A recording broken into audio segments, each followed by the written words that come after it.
presents himself well and speaks well. That's the first thing you need to look out for in interviews.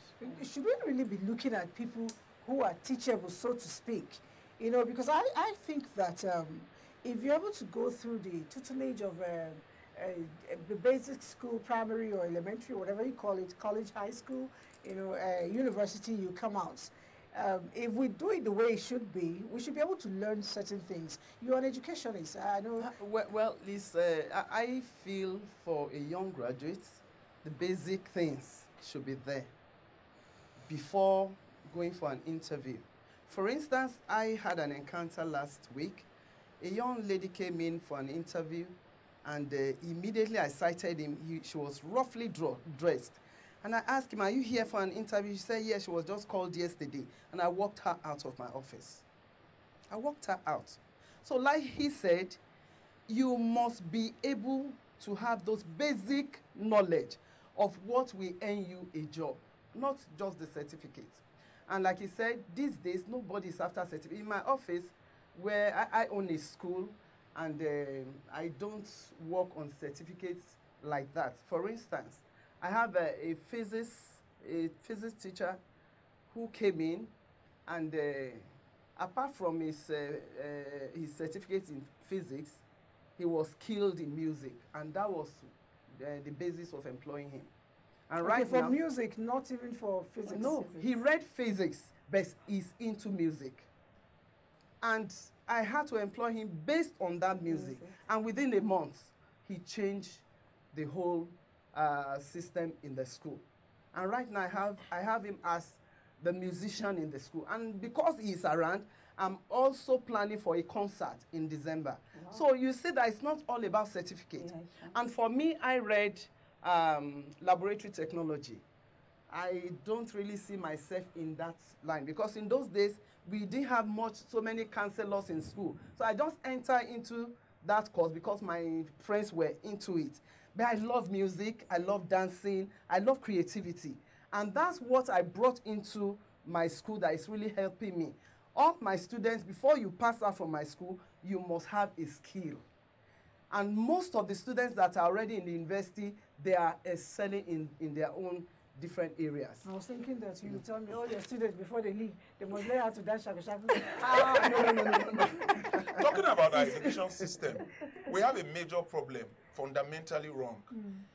The colonial masters who introduced education to Nigeria, when they were coming, they have their own motives. The motives also actually get people that can work with them in ministries, interpreters, and teachers. So that school system and curriculum was done in such a way that will produce those type of people. The world has evolved and moved ahead, and we are still using the same system. Yeah. It has not changed. But do you know that is why the government introduced the basic 6334? It's not working. It's not working because they have not perfected it. Okay. Let me just go with my point so I don't lose it. Okay.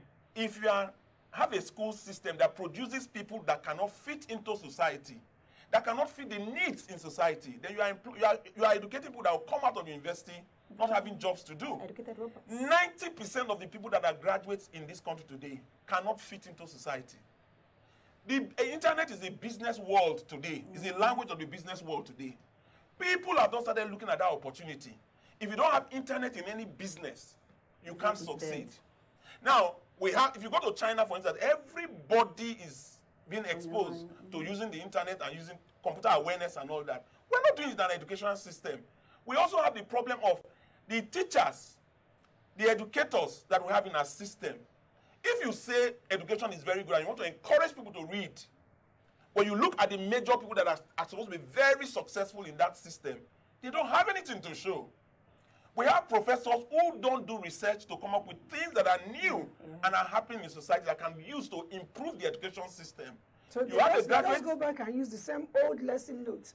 They use like how many years back? They are just churning out graduates who cram, come out and regurgitate, and when they come out, they cannot defend it. My daughter in Canada, for instance, she's in the first level of education. Our exposure is to show her how to present herself, how to speak in public, and how to gain confidence. Yeah. When she comes out to talk now, you will see her like she's already beat that already. That's elementary school. The one that is in university, they take her to corporate environment to actually get involved with board meetings and all that. They're exposing them. Our education system is so archaic. Yes, what you are saying is real. We can achieve it. But until we vote the right leaders, we may not be able to achieve it. And that's why everybody should go out and vote. Vote the right person. Because when you hold on and you refuse to vote, we'll still have all these, not well, properly mentored and trained, leading us. And the story will still continue till eternity. So until we do the right thing, by coming out to vote for people we know that will be able to deliver, then we may not get there. But the electoral system is not conducive enough for people to come out to actually come out to contest. Okay, Shade was going to say something. That is why I created something called a kidpreneur program. Okay. Now, because I have an empowerment program I've been doing since February 13, 2016. I train less privileged, the IDP, the physically challenged. So the physically challenged camp, I met somebody who can make good shoes. From my old shoes that I was about to throw away, I gave him, he changed them to good sandals. He doesn't have legs. I have one on wheelchair, she makes soap. I have another one that makes insecticides. Now I take them, I just started planning, it's just one school I've been to. I take them to train children. I call it a kidpreneurship training program because they have performing arts. My daughter is in performing arts. One is in ballet. All those different things. I see that they can't really use it that much after. So now I can have classes with like somebody that was trained how to make shoes, another will train how to make soap, but I want them involved with physically challenged people. Because my daughter met a physically challenged person one day. She was like, "What's your name?" The boy is deaf. "What's your name?" The boy couldn't talk. So the younger brother was telling her that he can't talk. I was like, "How come? You are 9 years old." My point is, we don't teach children. Our kids don't know about physically challenged people. They don't know about all these things. I remember even when I was growing up, whenever I see somebody on wheelchair, I assume the person is a beggar for so long. But now I can see a lot of them are even more hardworking than the normal ones that I've trained in the past.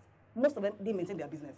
Since February 13, 2016, some have gone back to begging, some are not, but all the physical challenge ones I have right now, they've maintained their business. So that's why I thought they live hand to mouth. So most time when they make money, they finish their money.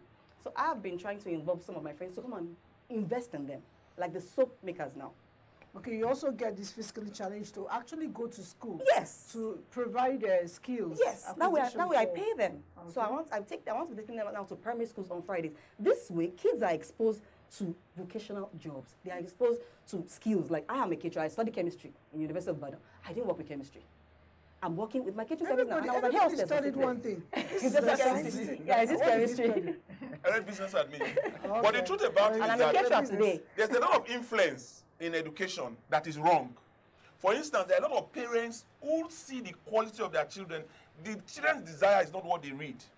They are inflated. Yes. You ask most of the graduates that are coming out for interviews today, you hear them tell you their stories.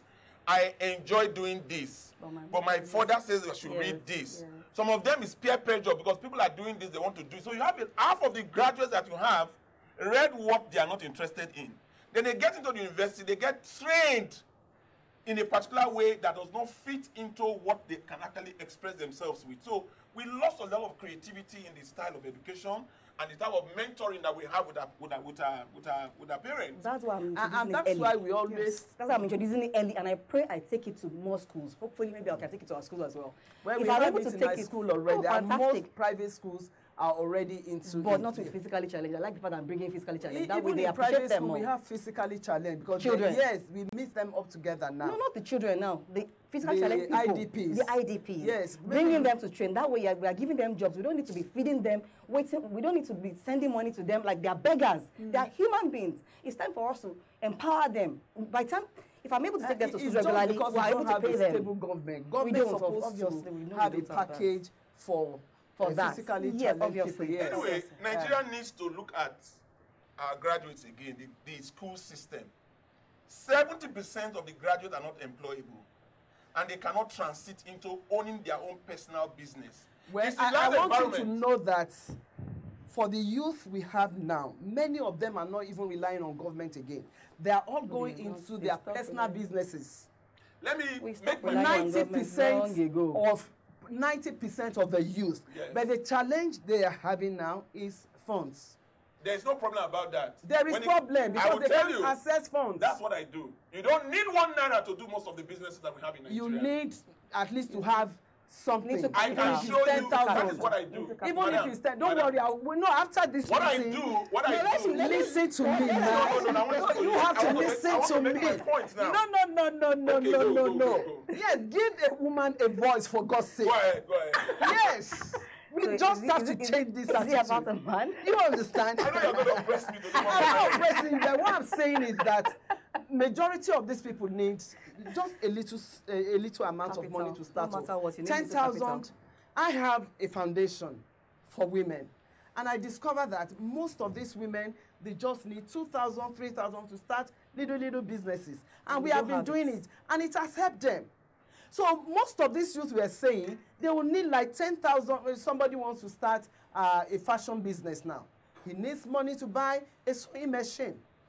Yes. Madam. Yes. Okay, let's see how you continue. I teach basic wealth education. Okay. So many businesses, you can start most businesses without 1 naira in your pocket. Let me tell you, that is the problem that we are having in Nigeria with the graduates looking for jobs today. It depends on the business. Let me tell you, I can give you 1,000 ways of starting businesses without 1 naira. And I will start with one to counter what you have just said now. Okay. The unemployment problem we have in Nigeria, one of the biggest solutions of it is to use the same employment to solve the problem. Okay. Do you know you can employ somebody and you make 1 million naira without doing anything? I can give you 1,000 examples. No, just give me one example. For example, okay, to employ a house girl, for instance, is 10,000 naira. Do you need to? You don't need it. That is slavery. Oh no. That is slavery. You don't need a house girl. Let me land. Okay. Unemployment is a big problem. I'm telling you that you can use that unemployment to create employment and make money. Example. You interrupt me and you make me lose my line of thought. Okay, I'm sorry. No, we are trying to show you eradicate slavery. House help is a way of slavery. No. We should eradicate it. Don't call it slavery. Don't call it house help. Will you allow your child to be a house help for anybody? Madam. No. Will you allow your child to do house help? Let me leave house girl. Let me use another example. Okay. If I put and after this meeting, I'm coming to your house to find out how much you pay if you have a house help. And if the house help is going to school. Madam, you are very hard. I'm just being blunt. Let me learn. Okay. You made a point. All right. There are some people who need money to start business. They need at least capital of 10,000. And this, I'm telling you that it's not true. I can sell this shoe that I'm wearing today and make 1 million naira a month. I will not touch it. I will not look for money. Tell us the way out so that we can learn. Don't interrupt me. Just let me learn. Okay. This shoe that you are seeing here now, people don't go out to start business because they think that they need money. If you want to start a business, you want to go and rent a shop, you want to employ somebody to stay in the shop, you want to buy wares in the shop, you want to also buy generator and diesel. You might not even make it in 6 months. Yes. Do you know I can sell this shoe that you are wearing now without having 1 naira in my pocket?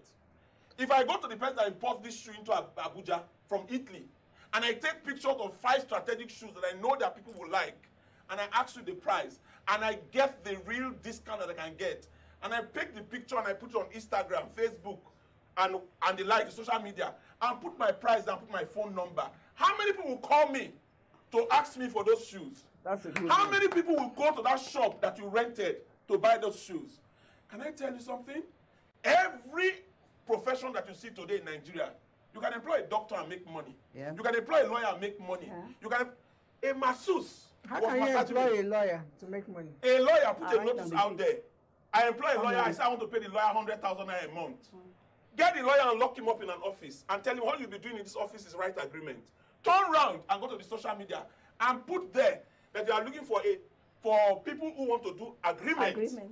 Go to 5 churches, announce it in 5 churches and tell them anybody that wants to do any agreement, come. I charge only 20,000 naira. Instead of the 5% and the 10% that people are charging. How many people will come to my office to do agreement? If 100 people come in a month, it's 2 million naira. How much will I pay to the lawyer? 100,000 naira. In Nigeria today, 90% of our graduates want to be employed and paid 100,000 naira. Yeah. Only 1% is employing somebody to give a job. You can employ a doctor and make money on the doctor. You can employ a nurse and make money on the nurse. Somebody was massaging me. I asked her, I said, how much do they pay you where you are working? I say, it's 50,000 naira a month. I said, let me tell you how you can make 1 million naira a month doing the same business you are doing now. And you will not be doing any massage anymore. Look for 6 people that are doing the same business. Tell them you pay them 100,000 naira a month. Hold their phone numbers. Go to the national hospital and meet the matron there and tell the matron, anybody that has stroke freshly, direct them to me, I will be massaging them. For anybody I do the massage, I'll give you 20% of what they pay me. Yeah. She went to the national hospital, met a matron, and got a contact from the matron.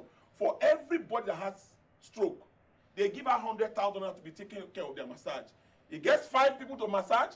He employs 1 person to go and attend to the person. He pays the person 100,000. He gets 100,000 from 5 people. That is 500,000 naira a month. He pays the person that is doing the work 100,000.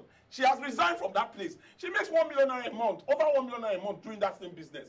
I teach people how to start businesses without 1 naira in their pocket. I teach people how to double any money, any business they're into, how to double it. What we don't have in this country is reorientation. Yeah, we need to reorientate our people. Everything you need to succeed is around you. Okay, Please, those graduates that are looking for a job, they should come. direct them to me. Okay. They will stop looking for a job and start doing business immediately. People go to university to read and write and they spend 1 million naira, 5 million naira to go to school.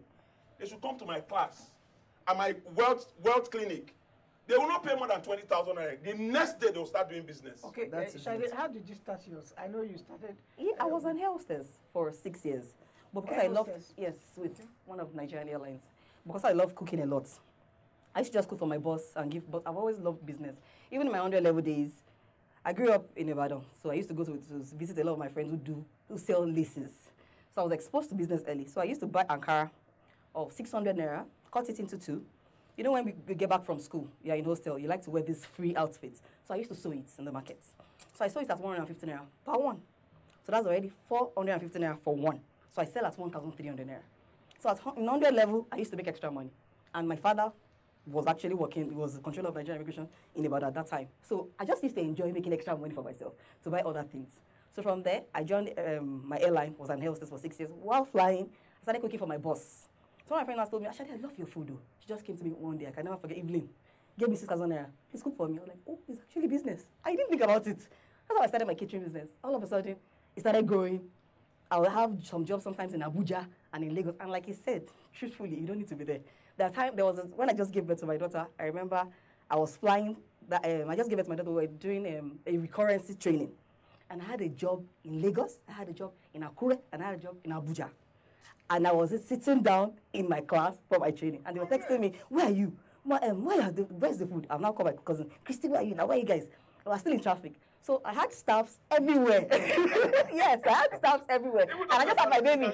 And a pot of soup to make 1 million naira a month. And my baby was a pot of soup. A pot of soup can make 1 million naira a month. Yes. I think was just 6 that training. Do you know that a pot of soup can make you 1 million naira a month? Yes. Get a woman that knows how to cook very well. Yeah. Give her 20,000 naira to cook a pot of ofe there. Divide the soup into 50 containers. Sell each container 2,000 naira. Employ 6 graduates. Tell them you pay them 50,000 naira a month. Give each of them only 8 packs to sell a day. Put 2 in charge of all these banks, all these bankers. They will sell food. They don't like cooking. They will sell to them. They will put it in their freezer and be eating from it. Put 2 in charge of people that are in the secretariat. Then put 2 to go to some banks that you have in Metama to sell that food. The 6 graduates, their salary is 50,000 naira a month. The total wage bill is 300,000 naira. They will sell the 8 packs of soup a day. You will sell 50 containers at 2,000 naira. It will give you 100,000 naira every day. Take out the 20,000 I used to prepare that soup. You have made 80,000 naira a day. If they do that every day, in 20 days in a month, times the 80,000 is 1.6 million naira a month. The salary of the 6 graduates is 300,000 naira. It's not that easy to make money. And you do it. The money flows in the streets of Nigeria. Nigerians are not picking No, it. That's the pot of soup. That is the truth. We have money. We're sitting on money flows in the Nigeria. streets. I believe that we're sitting on money in Nigeria. I wrote a book, Money is Everywhere. About 6 years ago, some contractors were working on Karu Road. And while the man got to the front of my school, I chatted the Indian man up. And the man said, Nigeria, you have money. See all these stones. I see it's so. money, these stones, money. In my country, we don't have all this. But you don't know the value of what you have. And I sat down to really think of what he said. And that was why I wrote the book, Money is Everywhere. Oh. And I've come to realize that money is everywhere in Nigeria. Correct. I make a lot of money. I'm into a lot of businesses. I'm into making dresses. I run a school. I have a cooperative. I do daily savings. I employed marketers that goes to the market. Superwoman. Okay, I am.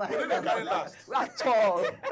All right. Now, the thing is, money is everywhere, but it takes us discovering it. And I always believe that if you have a little bit of education, you know, at those that period when people like us went to school, we operated on standard 6. I'm sure you were not born then. Maybe I wasn't. I'm quite so with your standard 6, you could do a lot of things Nigerian graduates today cannot do. Now, people walk into offices as IT students, you know, core members, and, you know, simple, correct tenses, it's missing. And I'm wondering, how did they scale through primary school? How did they scale through, you know, secondary school? It's amazing. They even got to the university, and somebody went and studied mass communication, English language, and then he walks into your office, and I'm asking the person, were you there, the blah, blah, blah, when something happened? He said, no, ma, I weren't there. Well, you know, in those days, I went to a public school. My parents were very, very poor. And in those days, there was no school for the poor or the rich. We all went to the same school. And I remember, you must know how to read. Bintu is sitting on the table. And so by the time you finish your primary, you enter the secondary, you can do anything. It's not like that now. So what's wrong? You're an educationist. Because what's wrong? In those days, we had good quality educators. Educators that had flair. Enjoyed it. To, you know, they enjoyed the job. Yeah. But now, it's more of survival. they employ based on who you know. Once you have somebody there, you can be sure that whether you have the certificate or not, you must be there. But it's showing so even our leadership. Yes. Even our leadership system, the qualities, the people that come out to be elected, the people that will make shifts in our communities and all that, everything is wrong. If you look at, when I see the professors of these universities announcing results of the governors, and I wonder, I say, look at the professor announcing result of a tout as a local government chairman, as a governor, as a this or that. Go to the National Assembly, you see what I'm talking about. Who voted them in? Okay, we'll get to find out all about that system. after this time out. Let's take a break quickly.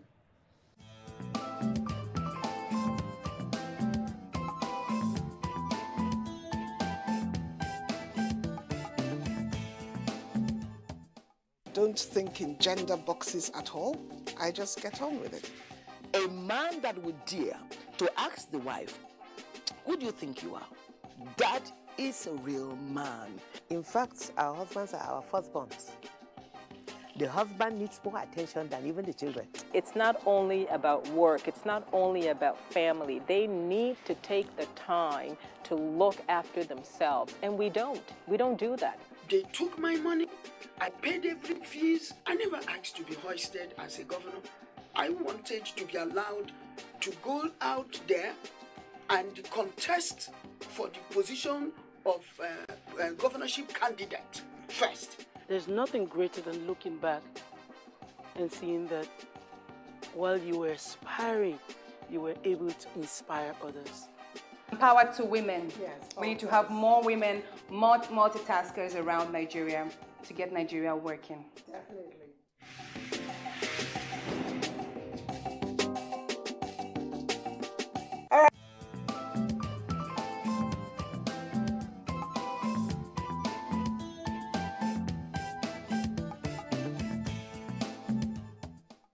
All right, it's still conversations, and our topic today, you know it all. It's all about why our graduates are not employable.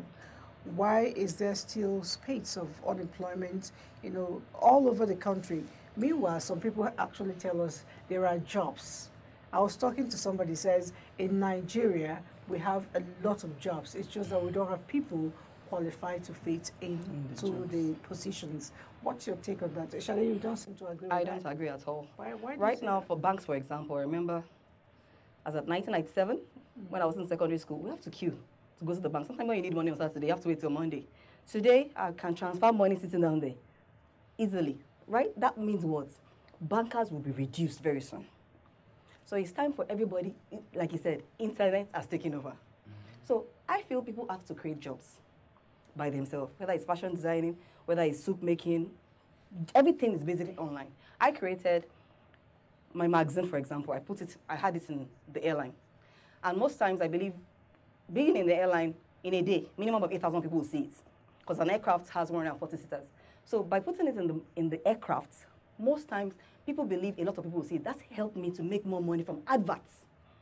For example, let's say a company that produces powder believes in one day in the aircrafts. 8,000 people will see the adverts. It's really helped me. But at the end of the day, the airline didn't want to pay, so I had to cut it off. That's why I started my book again. And I'm still doing my catering on the side. And I'm still baking. And I've even introduced my children to business. Your children are doing business? Yes. What do you mean by Bake that? house. My daughter woke up on 8th birthday and asked me, Mommy, am I going to be successful? I was really scared. I was like, why would you ask that? I'm already 8 and I haven't started business yet. Are you kidding I me? thought I was like, are you joking? I fell down from the bed. Mommy, I like to start my cake business now. And she Googled cake recipe. She bakes and makes money now. She just turned 9 on August 20. How do they go to school? They go to school. They bake on Sundays only. So, and when do they get to sell it? I sell it for them, obviously. They can sell it. They are 9 and 6 years old. I I sell it for them. So they're catching. No. They bake only on Sundays after church. So they bake for just 2 hours. So already I've introduced them to business, and they're already enjoying it. So easily they will survive and cope in any environment they find themselves. Easily. Do you understand? And if I may come in, that was what our parents did in those days. Exactly. So I'm an old-fashioned woman. Yes, a lot of them were into businesses, all these petty businesses. And while they were doing it, they encouraged their children to join. And that was what really helped me. And so if our mothers in particular, yes, especially even the men too, they should carry their children along. You're pointing at Mr. Francis. Yeah. For instance, like my son now, my son studied abroad, and when he came back, a lot of people were like, what is he coming back to do in Nigeria? He should stay there. And the guy said, no, I prefer my country. And so right here, when he came back, he went and learned how to do fish farming. He's doing fish farming already. I've harvested three times for him. He made a lot of money. He's into organizing programs. He works in the cooperative, and he's so contented with the job. And he tells me, Mommy, when I wanted to employ him, and I told him, this is your pay, he said, no, I didn't study to earn 50,000 naira. If you are waiting for me to collect 50,000 naira salary, I'm sorry. I have this to do. And he's doing a lot of things. He's making a lot of money. Because the business idea, it's already created in his mind. So everybody should go out and be creative, yes. You know, but think what of I what always you say can is, do. if everybody goes out, be creative, create jobs. Who is Work. going to do that job for you? No, so which is still why somebody will do it. Somebody will still So do it. which is your still your why money will do it for you. To It's just for you to pay for it. Not everybody, even No, if everybody is everybody's an going out entrepreneur. today, not everybody is an entrepreneur. No. But there is something fundamental that I want to bring to this discussion. Our education system Needs to be adjusted. has to be adjusted. Yeah. Then I all agree. these empowerment agencies that government is churning out and all that, they should reorganize it. What we need in Nigeria is reorientation of our people. Yeah. Graduates need to go back to a school where they will be reorientated, when their mindsets will be retweaked to look at what they need to do to make them successful. Now, for parents, please don't hold your children back at home.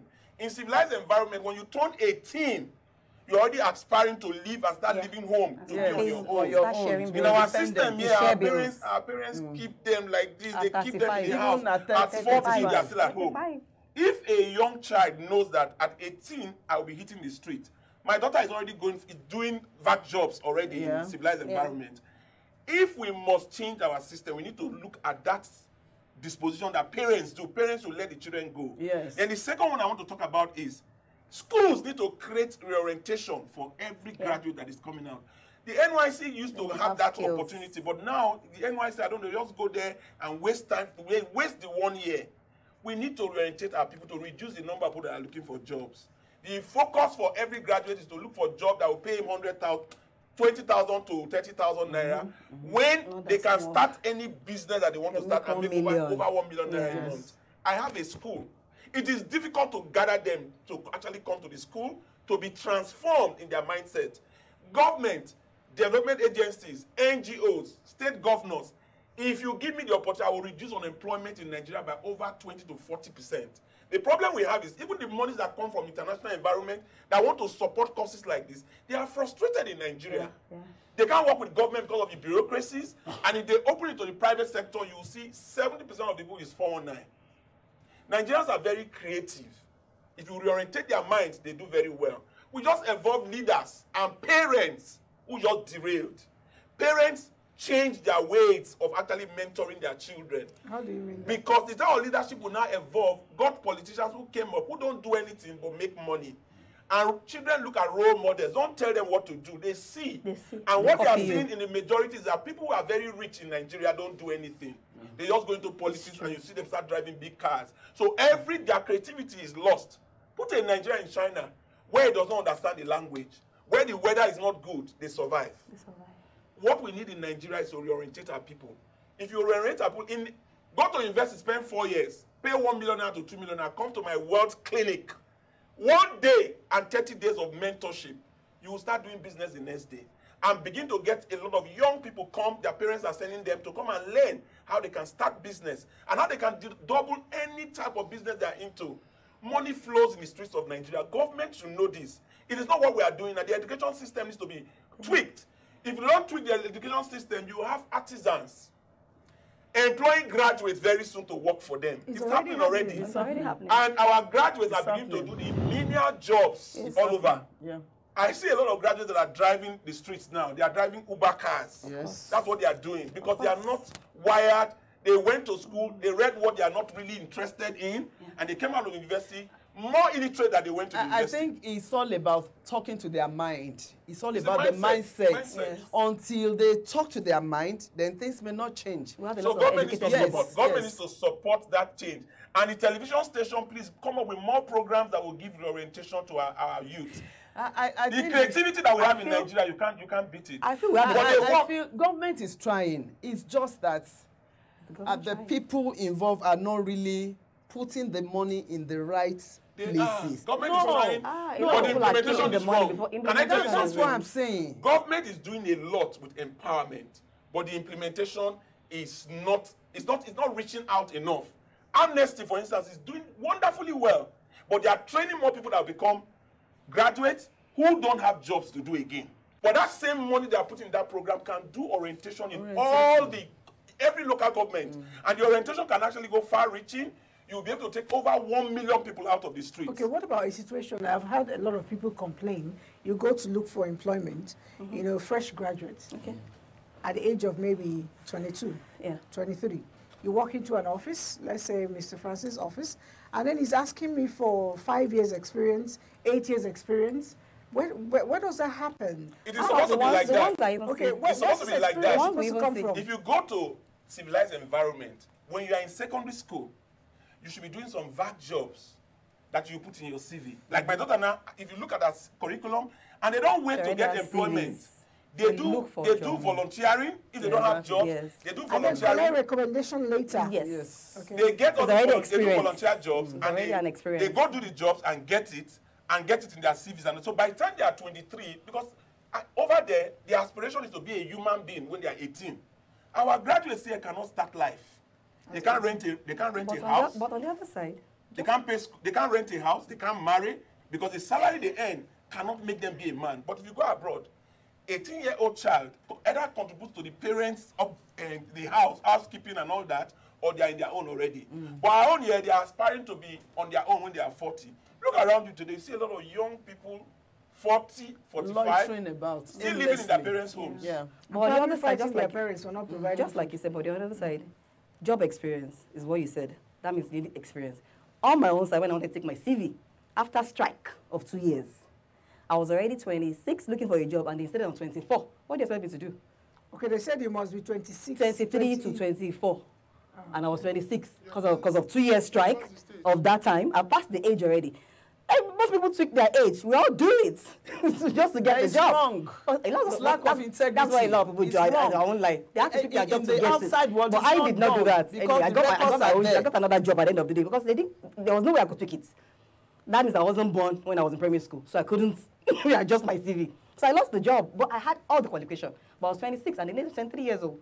So that affected us because of strike during the 1999 strike. I think it was ASU strike of 2 or 3 years or something like that. So by the time I graduated, and I was looking for a job up and down after service, I was already older than the age. What did you do with your time? That was when I started learning how to sell Ankara. So I've always loved business. I sell jewelry. I've always enjoyed doing business. We need to do more. And I went to learn baking. Now, I want to get back to Pastor Inoviana. You know, a lot of times why I'm getting to you is because you're a school owner and operator as well. A lot of times they say that mostly in private schools, the students are, you know, to a large extent taught. But during exams, they help them. Which is why when they come out, they cannot defend the certificate. That is now, not true. Do we not blame teachers? I think I'll blame myself if I'm, for instance, a geography teacher and my child comes out, he does not know the meaning of a GMT, the time. I don't want to believe that. For me, my school is a Christian school, Lavogue International School, and it's known everywhere. We don't do that. And I don't think schools with integrity should write exams for the students. But it does happen. I know that they have success centers, which centers. the WAEC bodies are aware of. We've complained severally. You discover that the WAEC bodies, what they do is, maybe some of their staff, they sell the question papers to them. And so if there is any leakage or anything like that, the WAEC body should be held responsible. Yeah. If there are private schools that are doing that, they should be held responsible. They should be shut down. They should be shut down. We are supposed to have inspectors, education inspectors. Education inspectors. That should go around the schools to find out what they are doing. What you are saying now is you're a Christian school. But the truth about it is that the people that are coming for employment, the people that come to my mentorship class, if you interview them, you will know that some of them, they bought the certificates. Because you cannot see somebody who is a graduate who cannot read and write. Get the coppers that come around, you tell them to do a letter. You have to do the letter from beginning to end. 10 times. How can you say this person is a graduate and you write a certificate for the person? We should be arresting some of these professors. And some of the parents are not even helping. Sorry, please. Let me say something. A parent came to me some time ago. The child was in another school, and she wanted me to register the child in my school, and I told her we don't do that. He said, in that former school, they even help them to write. I said, in my school, I'm a pastor by the special grace of God. I will not do that, and I didn't do it. The child was in SS2. Surprisingly, by the end of that September, I heard that the child was in university, which means she succeeded in taking the child to a success center to write the WAEC, and the child passed and entered university. And right now, the child is still just roaming about. And that's why they go to the university. When they go to the university, they can't meet up. You see them being withdrawn and changing universities several times. You see, some parents pay for their children to get the certificate because they believe that it is the certificate that matters. Because when they get the certificate, they can go to the ministry, any of the ministries where they have political friends to give them position. That's why the certificate now is questionable. If you see someone a graduate that comes out of university, you look at the certificate, it's questionable. That's why people don't employ using the certificates anymore. Again, no. We have a major problem. We have a lot of private schools who want to manage their school and advertise for people to come to their school by telling them everybody makes first class in this school. Everybody made A1. It's not possible. It's not possible. It's not possible for everybody. Some schools, everybody makes A1. Makes distinction. No. The number of first class degrees and second class degree uppers is on the increase, but you can't show it in what people are doing. Definitely. Which is why I still think maybe employers of labor, not just in the private sector, should actually, de-emphasize certificates, because it's this emphasis on certificate that makes, people go about committing all this crime. That's my take. If you see somebody, I'd rather carry my car to a mechanic who I will discuss with in either native language or pidgin English, than to carry my car to a place where they will give me air conditioner to sit down. Yes. And they use grammar to confuse me. At the end of the day, they burn my engine because the person went and studied mechanical engineer and did not do the practical part. He didn't do the practical part of it. You know what I would advise? In fact, we have too many universities. We should convert some of the universities into vocational centers. Because we are getting to a stage where vocational graduates will do better than the graduates that we're having now. Yes. So if we can get vocational centers more, you have people going to learn what they really want. Now, when they finish doing the learning of the vocational schools, let them have wig and gown. And you know, that's why we have polytechnics. The polytechnic is working. It's not polytechnic I'm talking about now. The university is we have too many universities. Yes, we have a lot of graduates who are illiterate.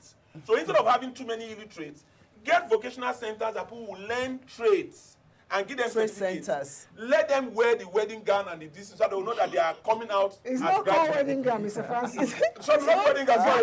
That convocation gown, they should wear it and let them have certificates. Then all government should also come out with a regulation. If you are an artisan, you must have a registered number with your local government so that if you do a job that is not good, you can be sanctioned. Yes. If you have that certificate, you can show someone the certificate that I have a certificate. So when you are employing a plumber, for instance, you will not employ somebody that is not a plumber but says he's a plumber. If we do it well and there's dignity of labor in all those vocational programs, more people will leave the street and go and do those vocational programs. And when they come out, they will become entrepreneurs that will employ the graduates who read history, philosophy, linguistics, because all those things are not applicable anymore.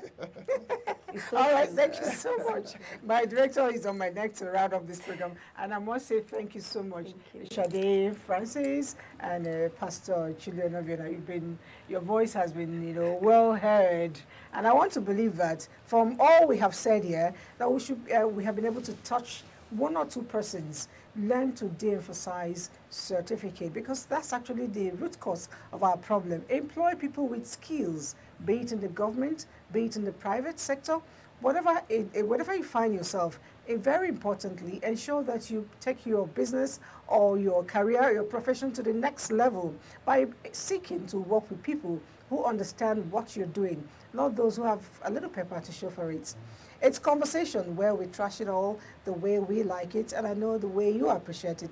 Our social media handle is right there on your screen.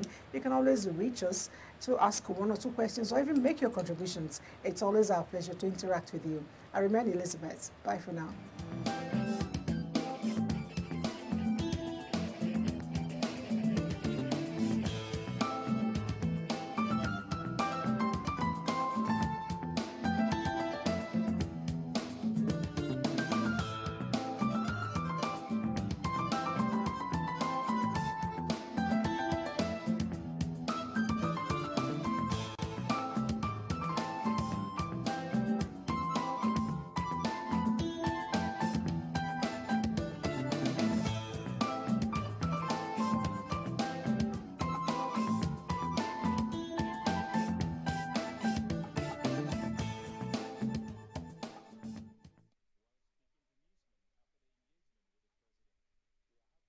Hello, I'm Rebecca Semlek. I'm a makeup artist and welcome to Do It Yourself.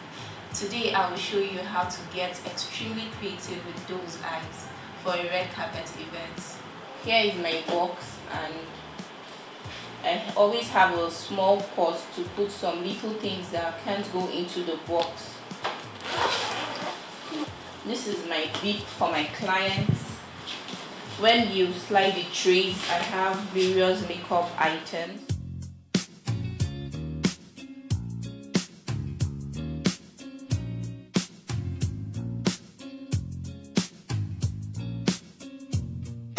You should always have a beep in order to cover your clients, because you wouldn't want your client's dress to get stained.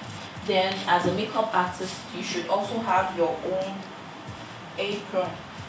Then comb the brows with your spoolie before drawing your brow.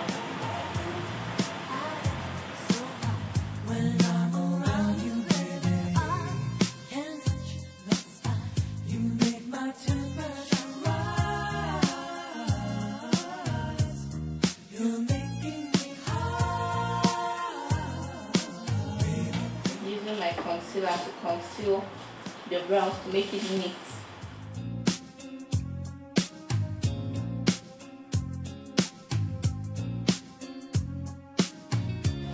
Concealing the up parts now.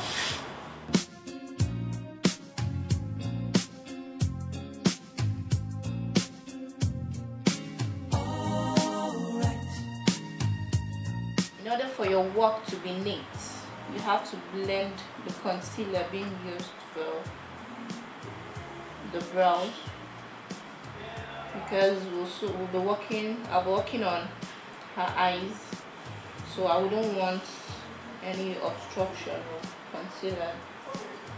So I'm doing a smoky eyes to pop out her eyes, and I'm doing glitter smoky eyes on her. So I don't have the glue now, so the tape, so you can make do of masking tape at the edge of her eyes when you don't have the tape, and place it across this way. Make sure my glitter stick. This is an eye cream.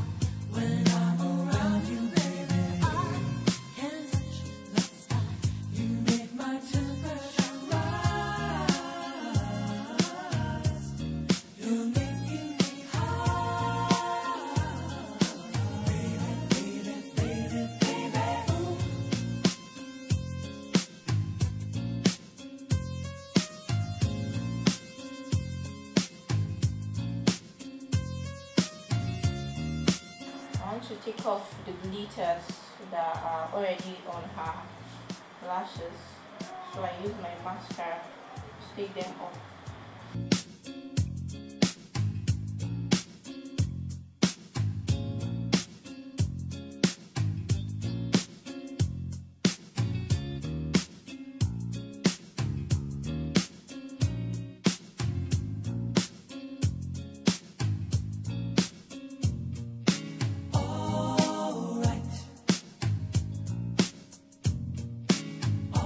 For the foundation, because of the little spots on the face, you have to conceal the face to hide the spots. You dab while blending.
NTA, you can't beat the rich.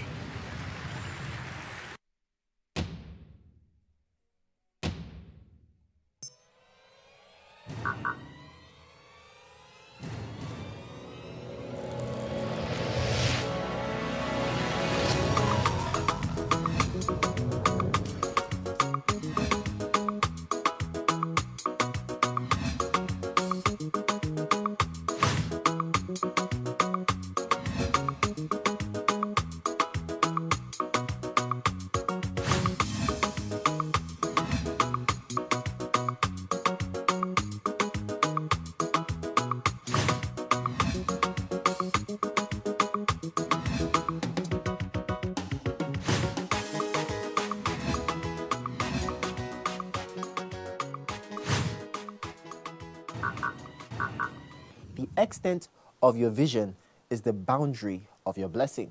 Put another way, the extent to how far you can see is the limit to how far you can go. So it really doesn't matter what the nation's GDP is or the economy is like or the leadership.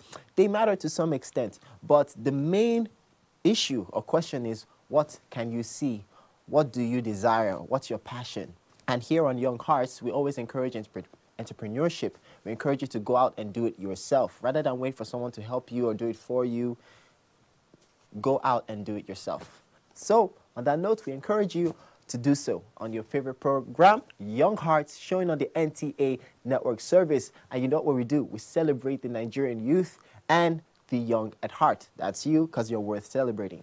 My name remains Joseph Musa. Don't go anywhere. We have a fantastic lineup ready for you. So sit back, relax, take a load off. We'll be right back.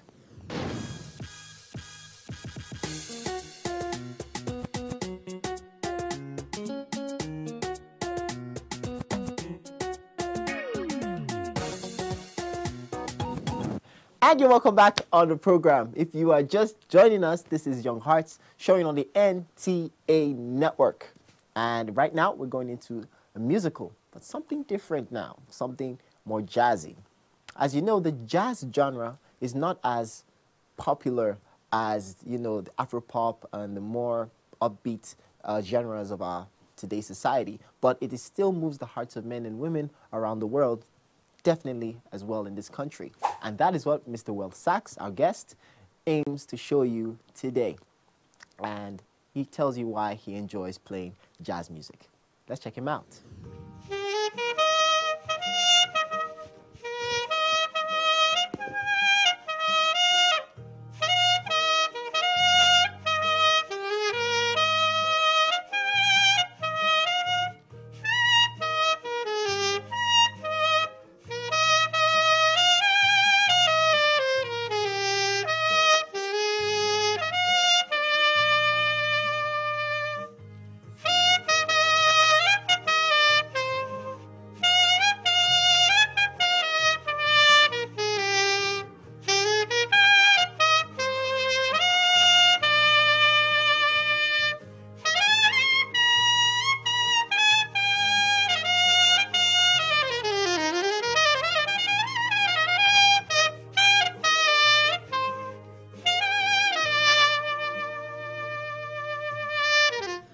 My name is Wealth Doinsala, a music producer, a saxophonist, sound engineer, and a DJ. Okay, I reside here in Abuja. I love football so much. I take time to watch football, and I love jazz music. I listen to jazz. I do a lot of listening to jazz music and just entertainment as a whole. When did you discover you had an interest for saxophone? I needed to do something apart from studies, apart from reading. So I was thinking of becoming a shoemaker, because I had a friend in class who does that. And I've been searching, looking for a means of doing that, until there was a concert where I had a friend who came to play the sax. And it sounded so lovely, and I was like, oh, I can also do this since it's a craft. And that was how I developed the interest, and I started playing. Until that day, that was the first time I got to see the saxophone. Not until that day. I don't even know. I only just listen to fella. I don't know what he plays. I just know he plays something that sounds pam, pam, pam, pam. Why the interest in the jazzy aspect of the saxophone? Picking up the saxophone, there was, when I started, a few people play around me, so all I needed to do was listen and learn. So the only person I could listen to then was Mike Aremu. So it sounds so jazzy. Then thereafter I started listening to Kenny G, Gerard Albright. So there's people that plays the sax, so they sound extremely jazzy. And I also like the fact that they are skillful and they just keep expressing themselves, and I keep imagining what day will I be able to play this way, like within how many seconds to play how many notes. And from there I started listening and I developed my passion for it, and I always wanted to play like they do. How has it been like playing jazz music compared to other genres? Basically, right now we have other guys who plays the saxophone, making it more competitive and more interesting. But for the kind of music I presently do, which is partly jazz, trying to express myself the jazz way, it's not something very popular in the market because we don't have many subscribers, let me use that word. The target market right now wants to dance to Afrobeats of Wizkid and co. So you doing the jazz music, you're limited to some audience, but still because it's passion and I love to do it. If that I was living on it for income, maybe I would have joined the Afrobeat. But because I have other things I do, so I tend to mix it together and just still have fun while I still make income.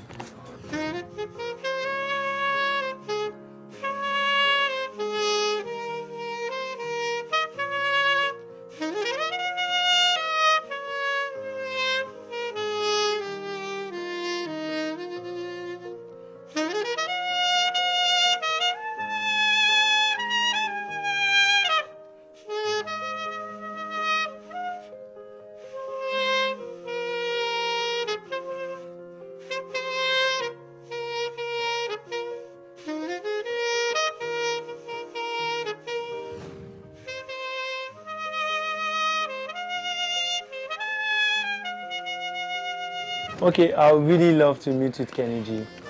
Yes, I love his tone. His sounds is so emotional, and I imitate him a lot. And I would really love to meet with him. He's an inspirational figure to me.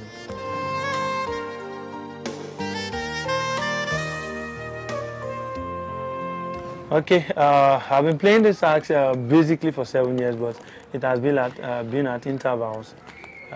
Because at the time I had to go to school and the sax was left at home, and after school I had to return to the sax. Presently, I'm producing a couple of songs. I'm done with my album presently. That's my saxophone album titled Fly.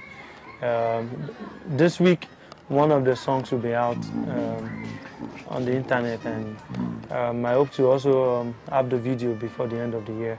So basically, in the next 5 years, all I'm thinking and all I'm planning to do is just become a global artist and a global producer. So I hope to produce young talent too, as I produce myself and promote myself.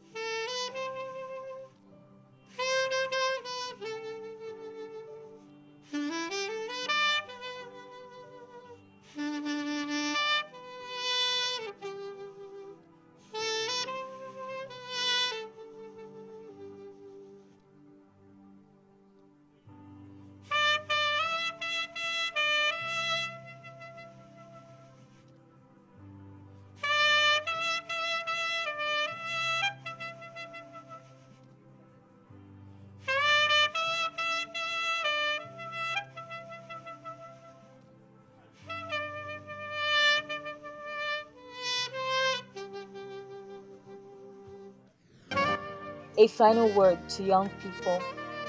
What I would like to tell the young ones who really want to do something when it comes to craft is basically, for me, our economy right now has really approved, let me use that word, has really approved skill.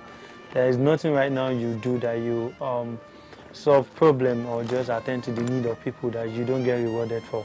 So your passion automatically becomes an income for you in the long run. So outside you being a graduate and seeking for a job, this can also just keep you waiting. This can help your patience while you wait for your dream job to land. So whatever you just find doing, just do it well. So if you want to play the sax or any musical instrument, go all out for it. You never can tell where to take you to.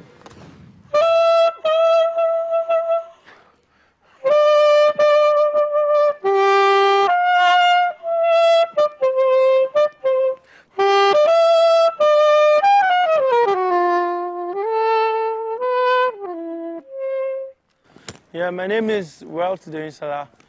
Keep watching Young Arts on the NTA network. Stay tuned, don't touch that dial.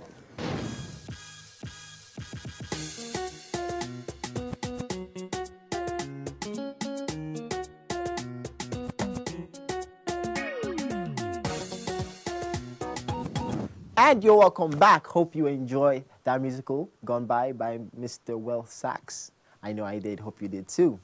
And I hope you now appreciate jazz even better. Next, we're going into entrepreneurship. As we mentioned earlier, it's important to be self-employed and do things by yourself and not wait for the circumstances around you to be better. As the saying goes, necessity is the child of creativity. So when you are lacking white-collar jobs, the creative juices and energy of our young people starts to blossom. And we have an interesting feature on that particular topic, self-employment and entrepreneurship. Enjoy. In the economy of the world, a person who is able to work and willing to work, yet is unable to find a paying job, is considered unemployed. As a result, instead of waiting for white-collar jobs, people, especially the youth, embark on self-employment to sustain themselves. Self-employment gives rise to what is known today as entrepreneurship. Small businesses and other endeavors aimed at improving the economic power of the individuals. And these businesses worldwide is known to contribute the most to any country's gross domestic product. With 1,000 naira or 1,000 naira, you can start up a business. I mean, this salon business. It doesn't require a huge amount of money, actually. But as time goes on, when you want to attract some big ladies, you understand? So you have to kind of decorate your shop, buy some huge equipment. But as a starter, you don't need a huge amount of money for that. I start with just one machine, but today here I am with 3 machines. And this place is kind of small for me now. And I'm still hoping and praying that with God's grace, I'll be looking up to move out of this place to a bigger place that will contain me and my students and my workers. One can start a business with any amount of money by self-determination first. And in business, you try to don't spend more than your income. If you sell 1 naira, then you start pocket back to business again. It will grow fast, more than you expect. However, this appears to be a decision to other people, because in the sector of self-employment, management and control of firm is by will.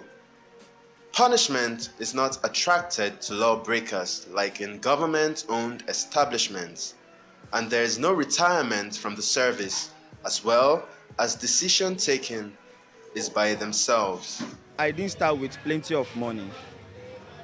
In my own aspect here, in this field, you can even start with keke. What I mean by keke, this butterfly sewing machine, then it was not that expensive. But now, this present time is very expensive. But at least with somebody that don't have enough capital can start with that before getting the industrial sewing machine, because that is more expensive. In a business, you have to pay a sacrifice. Wake up in the morning, go to a business and make things happen by yourself. Knowing fully well that nobody can do it for you. If you don't do it for yourself, nobody will do it for you. In this life, basically to start a thing, you have to start. With 10,000 naira, you can start a business. With 5,000 naira, you can start a business. With 20, you can start, depending, I don't know, if I tell you how much I start with here, you'll be surprised. But what else? Be conscious of yourself. Mind the expenditure. In business, don't spend more than your income. The person can be able to, if you don't know the work, you can be able to go and learn. You can learn like 1 year, 2 years for you to know the work. When you know the work, you can be able to start working with somebody. When you start working, you'll be getting small money from the person. Anywhere you are working with person, one, you have to be humble. You have to have patience. You have to be honest to anything you are doing in life. And God will help you. The youth out there, like me also, I'm a graduate. I started learning this work when I was in school. And after school, I was not able to get any job. So I have to come back to my roots to start. You understand? So my advice to them, for them to embrace on something to do, a handwork. Any type of handwork, they should go embrace it. Necessity, they say, is the mother of invention. So, The lack of white-collar jobs has induced economic creative abilities of citizens to get themselves employed. I've learned a lot from here. I can just sit down on my own, create things, and I'm able to bring up ideas here. And by the end of my stay here, from what I've acquired, I can open up a shop and become a fashion designer, have my own shop, train other people to become like me.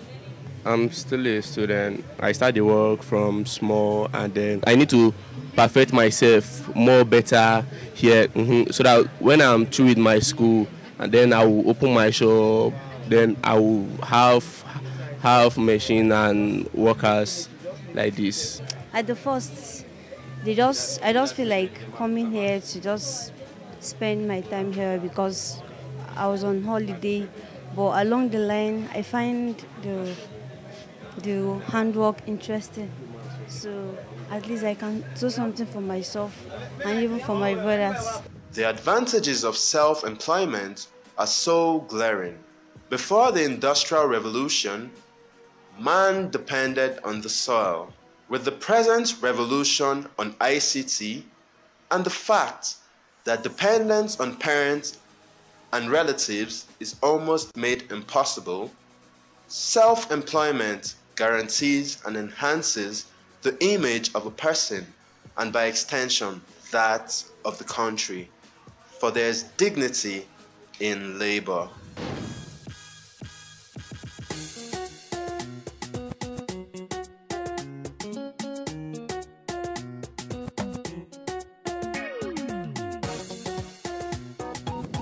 And you're welcome back on the show. If you're just joining us, this is Young Hearts, your favorite program showing on the NTA network. And you know what we do, celebrate the Nigerian youth and the young at heart. And to matters of the heart, we have our relationship tips segment. And we have an interesting question for you. Would you date your friend's ex, whether ex-boyfriend, ex-girlfriend? Would you be able to do it? Very juicy topic. And that is what we went out to find out on the streets and around from young people about their opinions and what they think about dating one's friend's ex. Let's check it out and hope you enjoy this. Love, they say, is one of the most profound emotions in human beings.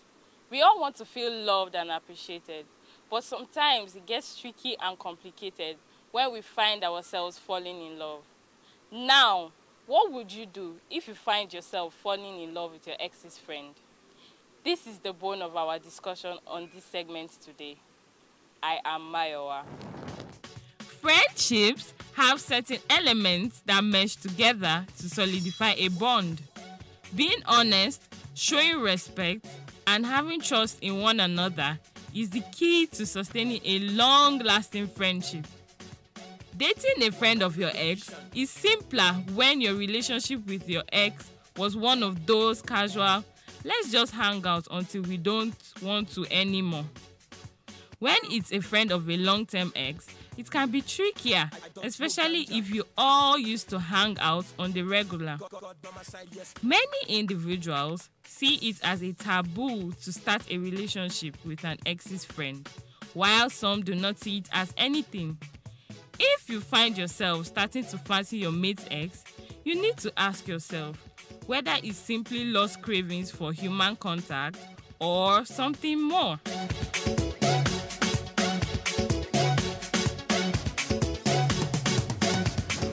Depending on the situation, if actually they parted on a smooth ground, and then you have to know why they parted in the first place, then also you have to seek your friend's consent so that even at the end of the day, people are still friends. It's not a taboo. No, first of all, as guys, I will ask the guy, is he still having interest on that girl? If he told me no, there's a proverb in our place, say, "Du fier, nous en quel do." Say, throw away, make the person when they find carry. And if I ask the guy, see, no, me and you are friends, and if the guy told me that maybe he cannot, if I like, I should go. If you tell me if I like, I like the girl and I'm in love with the girl, well, nothing can stop me. Since I've given me go ahead, I will go. if the person does not see it as anything bad, there's no problem about it. Because it's possible maybe God does not want the other person to be with the other person, and maybe God wants me to be with that person. So there's no problem.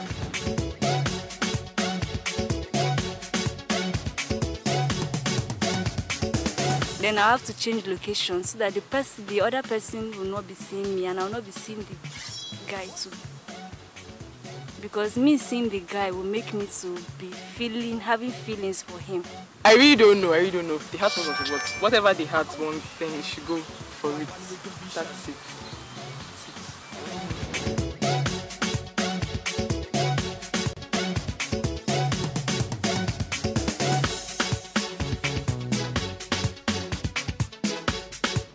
My advice is to guys should be patient. To both, even in a relationship with a guy, and definitely a guy and a girl, two of you must understand yourself. Nothing lasts forever. If it's something that is not going ahead, pull out. Don't struggle in it. That's my advice. And then if you feel it's something that is having a headway, you can continue with it. And if you are parting, don't part with anger. You can see somebody else tomorrow and you can see like, hello, not parting, fighting. I don't believe in that theology. And my take is, be focused in a relationship. Try to keep your partner and try to know the person you are dating. You've heard it all. Your happiness comes first. Fall in love, but don't get hurt. Once again, I am Mayowa. Till we come your way next time on the Relationship Tips segment.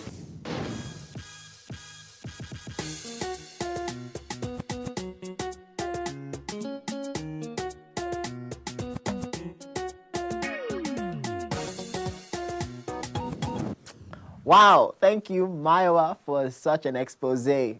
Man, I enjoyed myself. I told you it was going to be an interesting topic. So many varied opinions.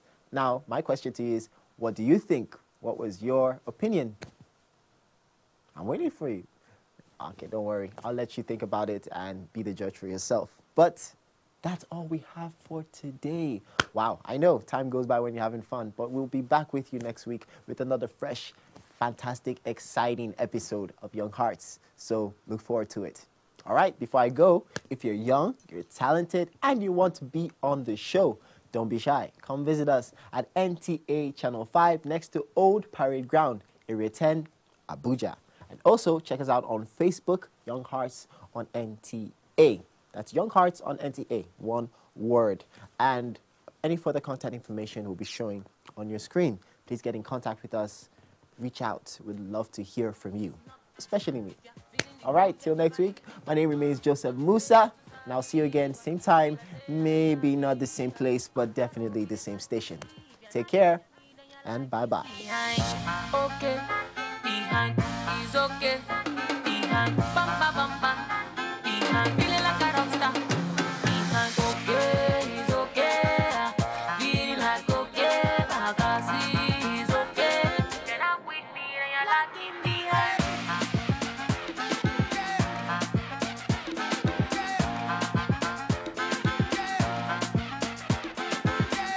Okay, it's okay, it's okay, if you're not with me then you're locking behind. When the people start to dance, my people start to dance, carry they go, they the plans. So make you give me chance. Money oh, money sweet oh, we they make up. Money sweet when we they make up. We run the streets and we run the town. Oh, eh. Okay, behind is okay, behind bumpa bumpa, behind feeling like a rock star. Behind okay is okay, feeling like okay, Bagasi is okay. Get up with me and you're locking behind.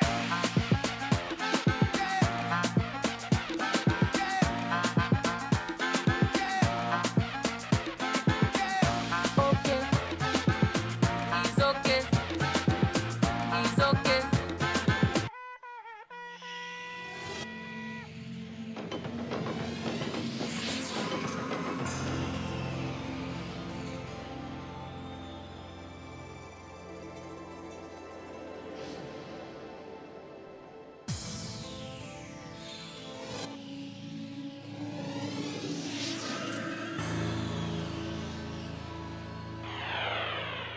NTA.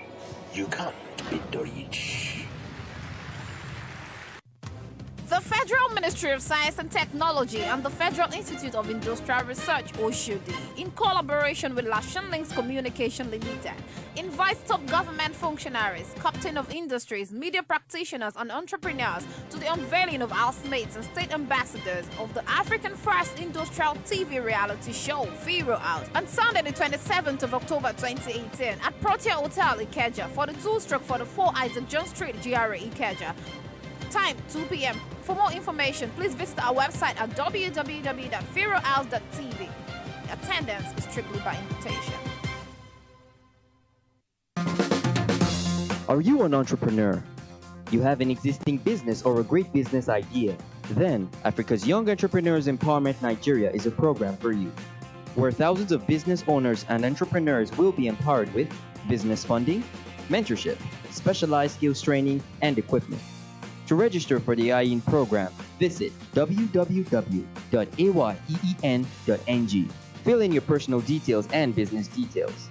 Check your mail regularly for your screening date and location. Follow us on all social media platforms for updates. For more information, visit www.ayeonline.org or call 0700 044 4444. IEN 2018. Showcasing and empowering Nigerian entrepreneurs.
Imagine a station where you access information. Think of a station that creates awareness for national development. Imagine a station that prepares you for a bright and greater future. A station for all ages.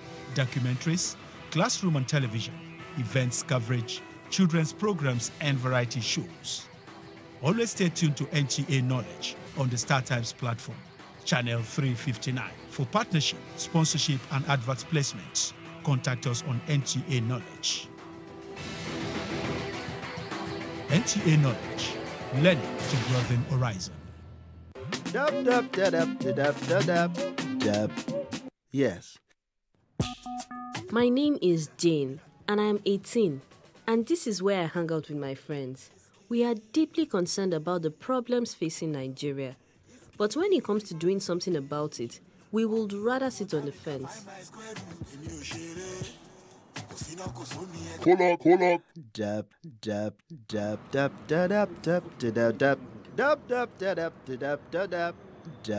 Yes.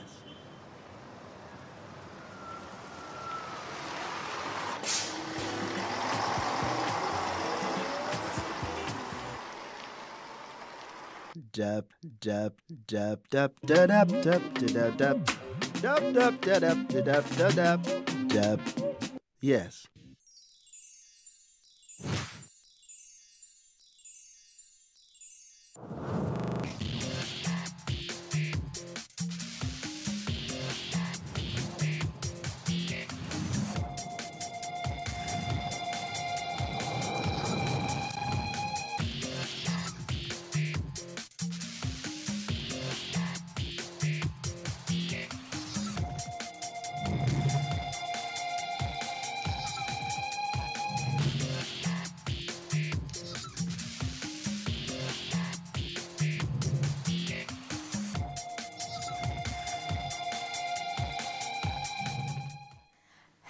welcome to your one-stop fun program where you get all the juicy stories about what our favorite celebrities are up to and the exciting news about what some of them have achieved so far.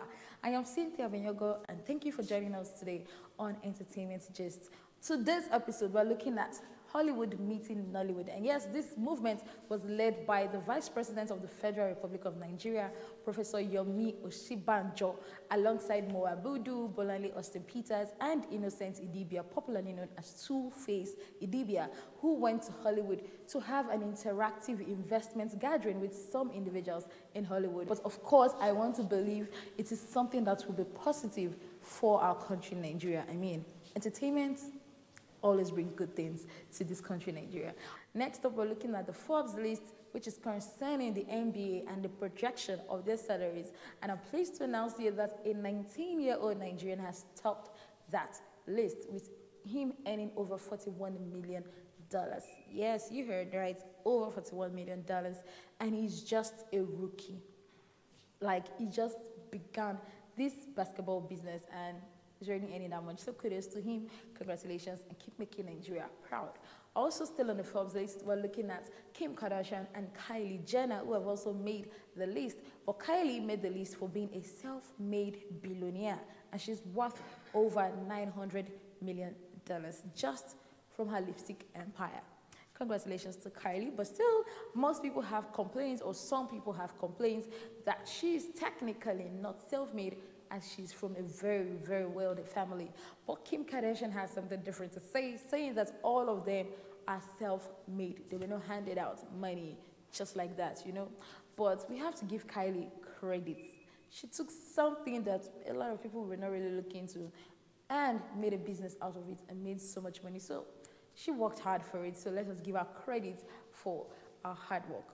Also, we're looking at Nigerian actress Chika Ike, who is now an author of a book, Boss Up. After 7 years, she has decided to launch that book. And she said she got the push to release that book from her mother, who on her deathbed 3 years ago encouraged her to tell her story. What's your story? Have you told your story yet? Well, Chika Ike has done that. Let's endeavor to support her. Anyway, before the program continues, let's go on a very short break. We'll be right back after that.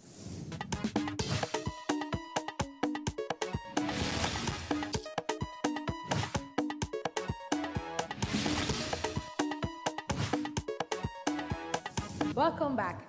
Now we're looking at the legendary musician Shalewa Abeni, who took to social media to thank God for escaping a robbery some time ago.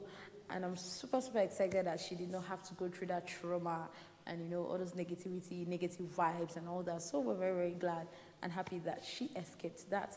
Next up, we're looking at Beyonce, who is in the news for selling out a hoodie at the price of $895.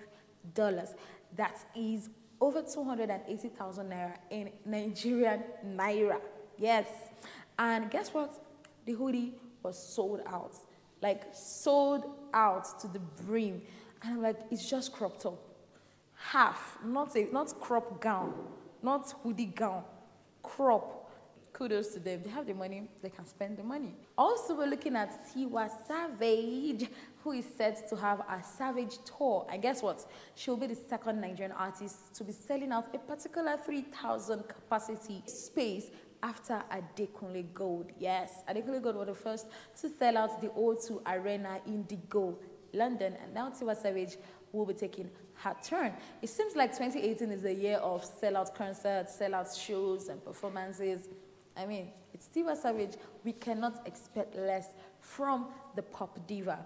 And speaking about people that cannot disappoint us or will not disappoint us, we're looking at the Nigerian plane crash survivor and America Got Talent finalist Kechi Okuchi, who has now released a song, and she's titled it, Don't You Dare. Don't You Dare was actually written by two incredible songwriters who watched AGT last year and were inspired by my story to write the song for me. So I am so happy that I can finally share this song with you guys. It has a message that I truly believe in. So, we're proud of you. Much love to you, KG. Next up, let's check out our new and trending music videos. We'll be right back.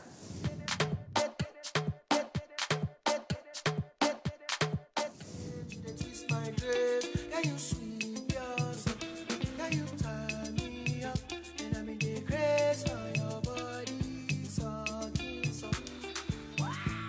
what I've done to you. All I did was got to love for you.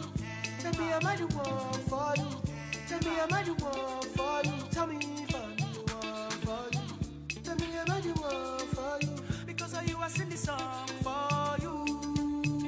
You made me go, Iskama, shake it, iskele, papa, ilebe. Iskama, shake it, iskele, papa, ilebe. I never told you that I never do feelings all the time. When I wake up in the morning, I thank the Lord I'm alive. That broke life ain't for me. I had to get my money right. Go and make it out of trap.